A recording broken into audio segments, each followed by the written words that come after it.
इतना अच्छा मीठा लैंग्वेज है। उर्दू में इतना मिठास है, इतना मीठा लैंग्वेज है। मेरा बेटा भी बहुत माहिर कलाकार है, इंडियन आइडल में आ चुका है। असलम बदर जी मुझे मेरे घर आके बेसिकली मुझे तालीम देते थे उर्दू का, तलफ़्फ़ुज़ का। इतना टूटा हूँ के छूने से बिखर जाऊंगा, ऐ मोहब्बत तेरे अंजाम पे रोना आया। जिक्र तेरा सदा करता रहता हूँ मैं, सुन के मेरी गज़ल दिल मचल जाएगा। सलाम आदाब जोहार, मेरा नाम है सरफराज शाद और आप देख रहे हैं आज़ाद रिपोर्टर जमशेदपुर। हमारे साथ एक मोहतरमा हैं और गज़ल की माहिर हैं, गज़ल की शायरा कहलाती हैं। जमशेदपुर के साथ साथ कई मकामात पर जाकर इन्होंने गज़लों के माध्यम से लोगों का दिल जीता है। आज इनसे हम बात करेंगे और इन्होंने कई सारी उपलब्धियां भी हासिल की है इस गज़ल और शेर व शायरी के माध्यम से। शेर व शायरी के ज़रिए कई मंचों पर गई, वहाँ पर इन्होंने पढ़ा और कई सारे अवार्ड इन्हें मिले, कई सारे उर्दू के अवार्ड इन्होंने हासिल किए। और कहने में ये तब गर्व हासिल होता है कि एक अदर कास्ट की महिला होने के बावजूद उर्दू से इतना प्रेम, स्नेह, जुड़ाव इनका है कि एक अच्छा इंसान, एक अच्छा जो उर्दू का जानकार होता है वो भी इनसे बेहतर उर्दू नहीं बोल सकेगा, नहीं लिख सकेगा, नहीं उर्दू में किसी गज़ल को, किसी कविता को गा सकेगा। आज मैम से हम बात करेंगे और इन्हीं तमाम मुद्दों पर, गज़लों और शायरी के बीच और शायरी इन्होंने कब से शुरू की, इन तमाम हवाले से हम बात करेंगे। सबसे पहले मैम, वक्त देने के लिए, समय देने के लिए आपका बहुत बहुत शुक्रिया। थैंक यू, नमस्ते। क्या कहना चाहेंगी जिस तरह से आपने शुरुआत की इस सफ़र की अपनी, तो ये शुरुआत कब हुई और किस तरह से आपको लगा कि इस फील्ड में जाना है और क्या क्या उपलब्धियाँ आपने हासिल की इस फील्ड में रहकर? मैं बचपन से गाना सीख रही हूँ। जब बचपन में मैं 3-4 साल की थी तब से मम्मी पापा का मैंने शिष्य में थी और पापा मम्मी मेरे गुरु थे। और मेरी दीदी Krishna Ganguly all India radio में म्यूज़िक कंपोज़र है, वो भी मेरी गुरु थी और आज भी है। और अभी फ़िलहाल कुछ तालीम मैंने अपने परिवार से ही ली। बचपन से मैं गा रही हूँ। मैं म्यूज़िक में एमए की हूँ, संगीत प्रवीण की हूँ और क्लासिकल बेस, मेरा बेस क्लासिकल ही था। लेकिन मेरे झुकाव बचपन से ही गज़ल पे था।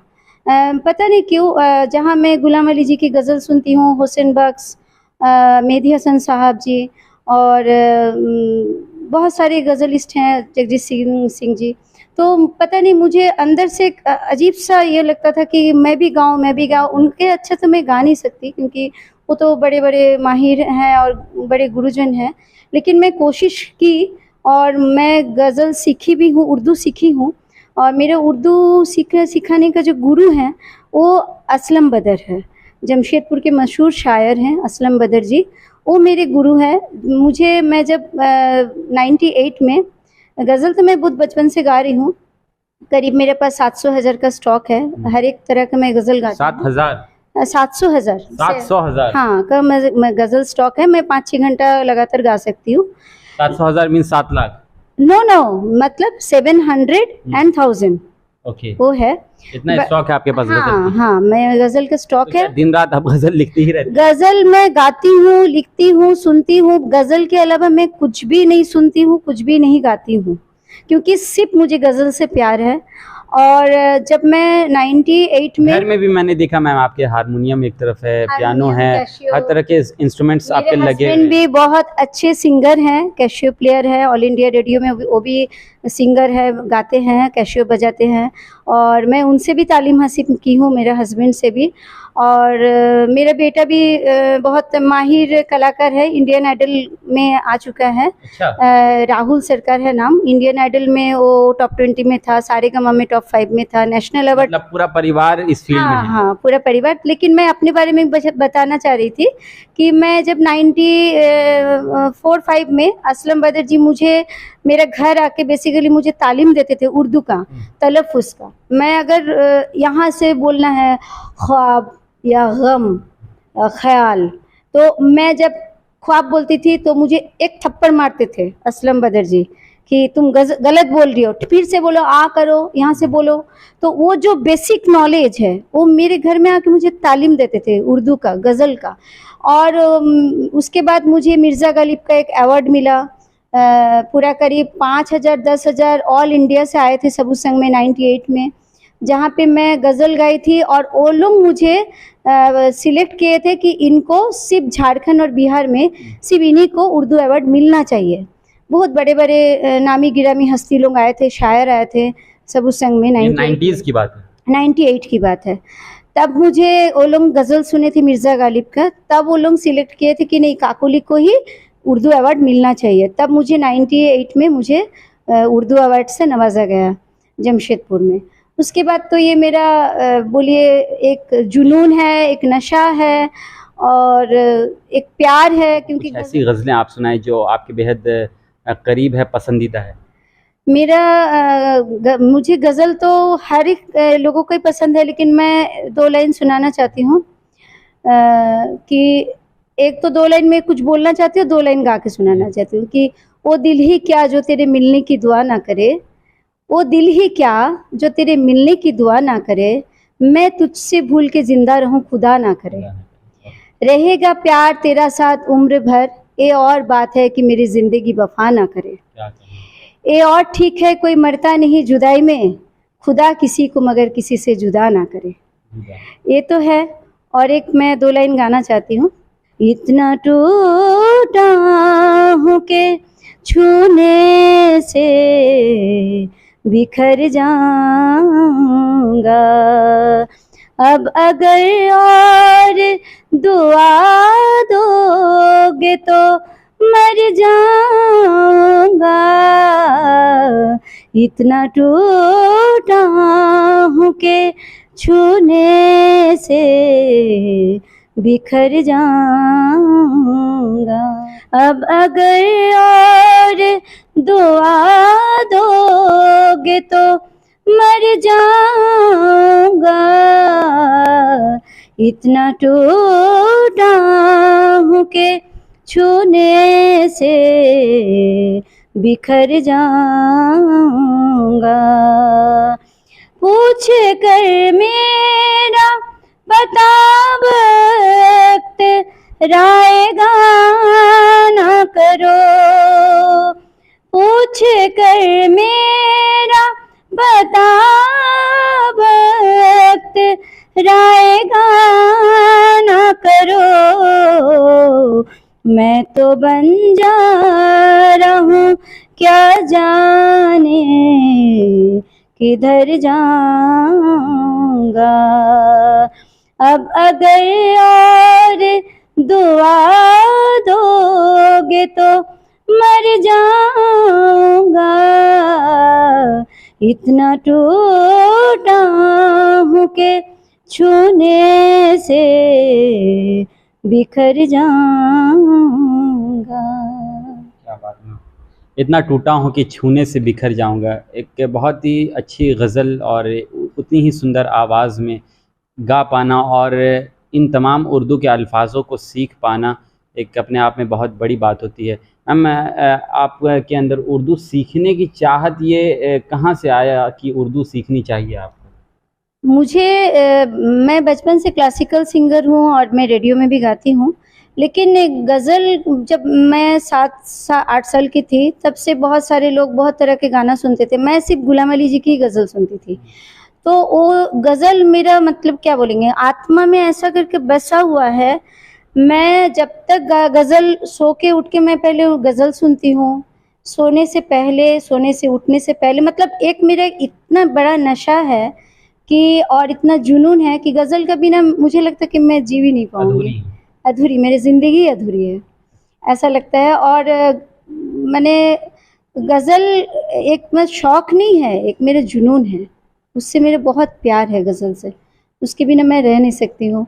और बहुत ही अच्छा, एक इतना अच्छा मीठा लैंग्वेज है उर्दू, एक इतना उर्दू में इतना मिठास है, इतना मीठा लैंग्वेज है।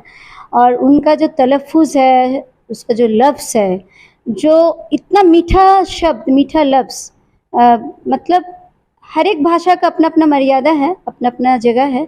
उर्दू का भी एक गज़ल में एक बहुत मीठा लफ्ज़ है, तलफ़्फ़ुज़ है, जो गाने में बहुत सुकून मिलता है। लेकिन आजकल देखा जाता है मैम कि उर्दू को भी धर्म की वजह से बांट दिया गया है कि उर्दू इनका है, हिंदी हमारा है, बंगला इनका है। ये भाषाओं का जो भेदभाव है ये आखिर किस वजह से है? ये क्या आपके नज़रिए से ये क्या सही है? देखिए, आज वर्ल्ड म्यूज़िक डे है, तो मैं तो म्यूज़िक रिलेटेड बात करूँगी। म्यूज़िक का कोई भाषा नहीं होता, म्यूज़िक का कोई धर्म नहीं होता। म्यूज़िक म्यूज़िक है। म्यूज़िक एक अपना उसका आइडेंटिटी, म्यूज़िक सब्जेक्ट ही एक अलग है। अगर जो संगीत से प्यार करता है वो सब भाषा से प्यार करता है, वो सभी धर्मों से प्यार करता है। और मुझे नहीं लगता कि इसमें संगीत में कोई धर्म, भाषा, भेदभाव ऐसा कुछ है और होता है। और कोई लोग भी इसको धर्म से जोड़ते हैं, मुझे नहीं लगता है। म्यूज़िक का कोई धर्म नहीं होता। म्यूज़िक का एक ही धर्म है, वो है म्यूज़िक, वो है संगीत। और जिसको संगीत से प्यार है उसको हर एक भाषा से प्यार है। मैं बंगाली भी गाती हूँ, मैं भजन भी गाती हूँ, मैं गज़ल भी गाती हूँ, फ़ोक भी गाती हूँ, बहुत तरह का भाषा मैं गाती हूँ। लेकिन अलग अलग शौक़ होता है किसी को। कोई बंगाली आर्टिस्ट है, बंगाली सॉन्ग गाते हैं, कोई गज़ल पसंद करते, कोई भजन गाते हैं। अब डिपेंड करता है उनका वोकल क्वालिटी कैसा है। अगर मेरा वोकल क्वालिटी भजन जैसा होता तो शायद मैं भजन गाती। अगर मेरा वोकल क्वालिटी थोड़ा अच्छा फ़ोक जैसा टोन होता, भारी टोन, तब मैं फ़ोक गाती। मुझे लगता है, मैं समझती हूँ कि मेरा जो क्वालिटी है वोकल कॉर्ड का, वो मेरा गज़ल क्वालिटी है। तो नेचुरली मैं गज़ल गाती हूँ, गज़ल मैं पसंद करती हूँ, गज़ल से मैं प्यार करती हूँ। गज़ल एक म्यूज़िक है, कोई धर्म नहीं है। अच्छा, नहीं उर्दू के लिए कहा जाता है कि नहीं उर्दू एक धर्म विशेष लैंग्वेज आजकल बना दिया गया है। तो मनोज मुंतशिर का एक इंटरव्यू मैं देख रहा था, उसमें मनोज मुंतशिर ने कहा कि आजकल हर इंसान उर्दू बोलता है। आप 2 मिनट भी बात कर रहे हैं तो उसमें उर्दू अल्फाजों का इस्तेमाल आप करेंगे। ऐसा नहीं है कि उर्दू के बगैर आप बात करेंगे। तो क्या इस चीज़ को आपने ऑब्जर्व किया है कि अगर कोई इंसान बात कर रहा है, चाहे वो किसी भी कास्ट का हो, किसी भी रिलीजन का हो, तो उसकी बातों में उर्दू झलकती है? ये हमारे देश की सभ्यता संस्कृति से जुड़ा हुआ है, ये सालों पुरानी भाषा है। देखिए, उर्दू बहुत मीठा भाषा है। उर्दू शब्द फ़ारसी लैंग्वेज जो है, उर्दू लैंग्वेज है, बहुत मीठा है। और जो बेसिकली जो सिंगर है, मैं एक स्कूल टीचर भी हूँ, तो मैं बच्चे को भी सिखाती हूँ कि म्यूज़िक का कोई भाषा नहीं है, कोई धर्म नहीं है, कोई जाति नहीं है। म्यूज़िक एक अपना एक आइडेंटिटी है। म्यूज़िक एक माने जो म्यूज़िक है, जो सुकून दिलाने वाला है, वो म्यूज़िक है। अगर आपको टेंशन होता है, कोई भी धर्म को, कोई भी जाति को, किसी को भी टेंशन होता है, कुछ होता है, तो वो एक गाना सुन लेता है तो उसको अच्छा लगता है। तो उसको मुझे लगता है म्यूज़िक को कोई धर्म से जोड़ के नहीं देखना चाहिए।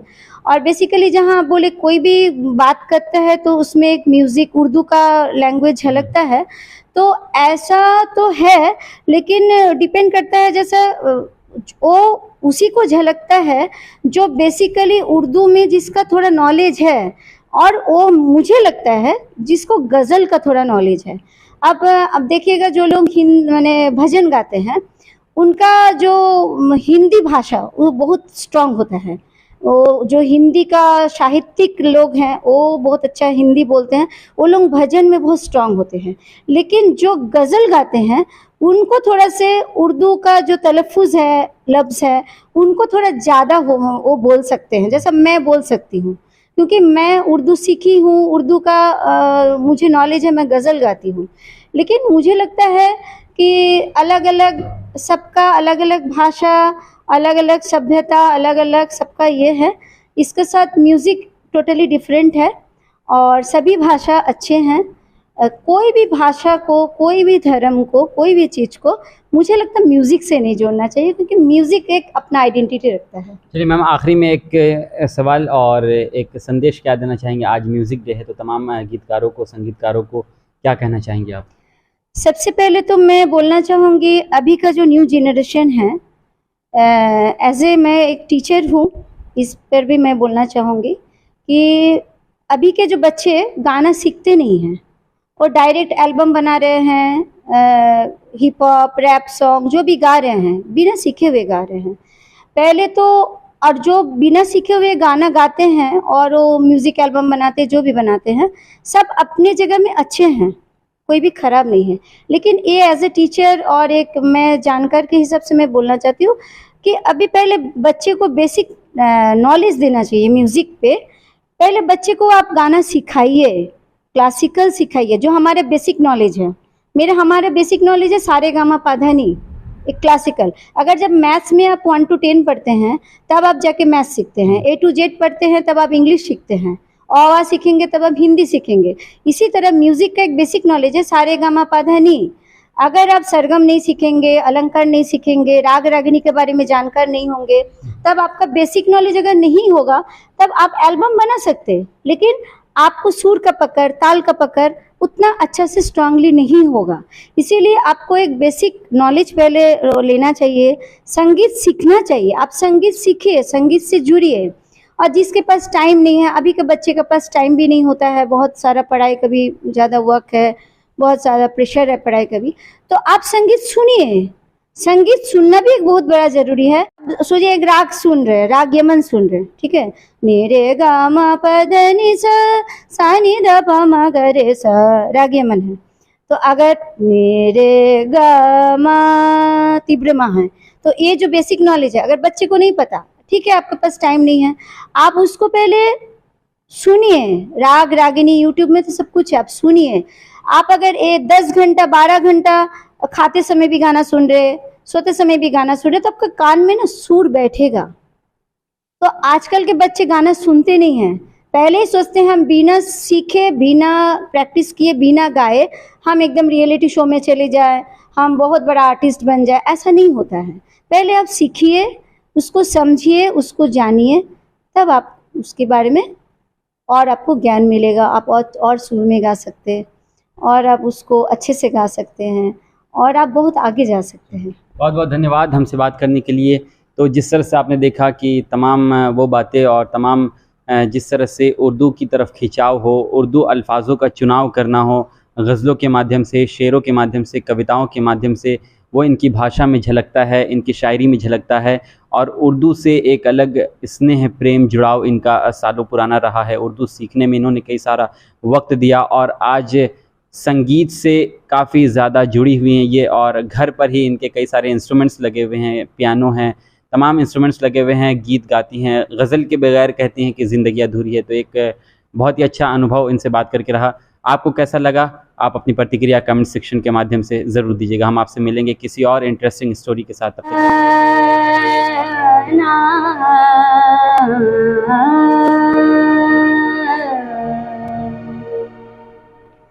ऐ मोहब्बत तेरे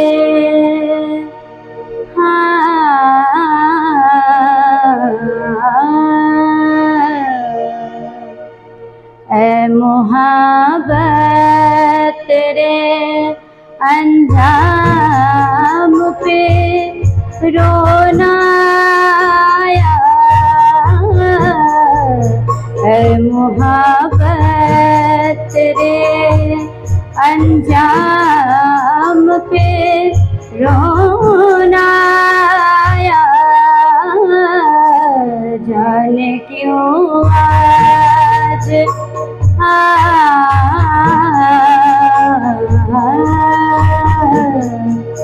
जाने क्यों आज तेरे नाम पे रोना आया। ऐ मोहब्बत तेरे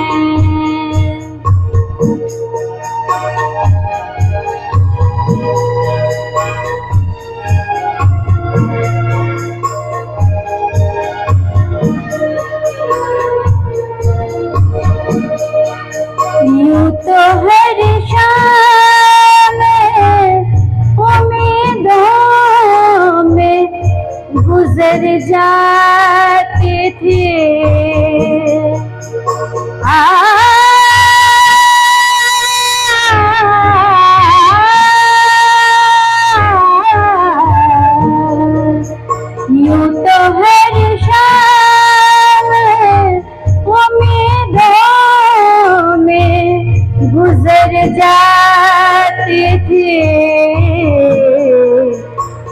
आज कुछ बात है, हाँ आज कुछ बात है, जो शाम पे रोना आया,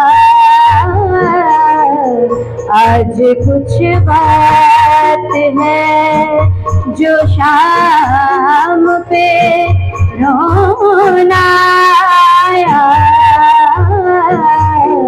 ऐ मोहब्बत तेरे अंजाम पे रोना आया,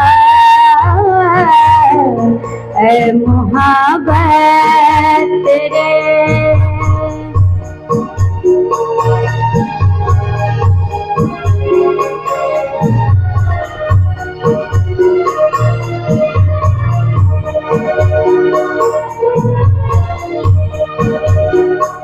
कभी तकदीर का मातम, कभी दुनिया का गिला,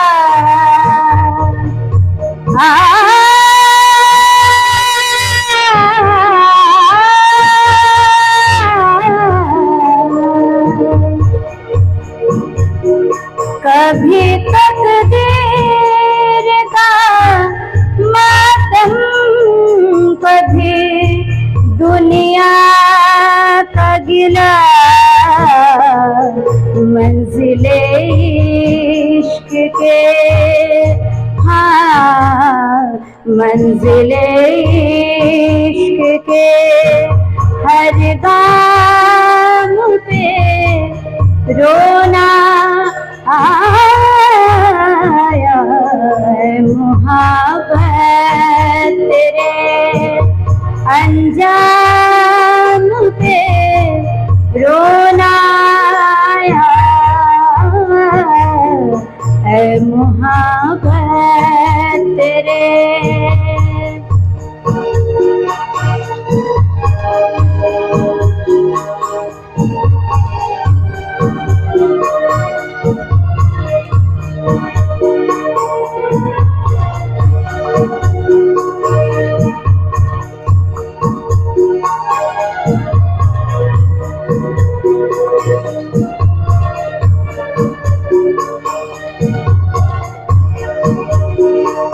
जब हुआ जिक्र ज़माने में मोहब्बत का शकील, जब हुआ जिक्र ज़माने में मोहब्बत का शकील,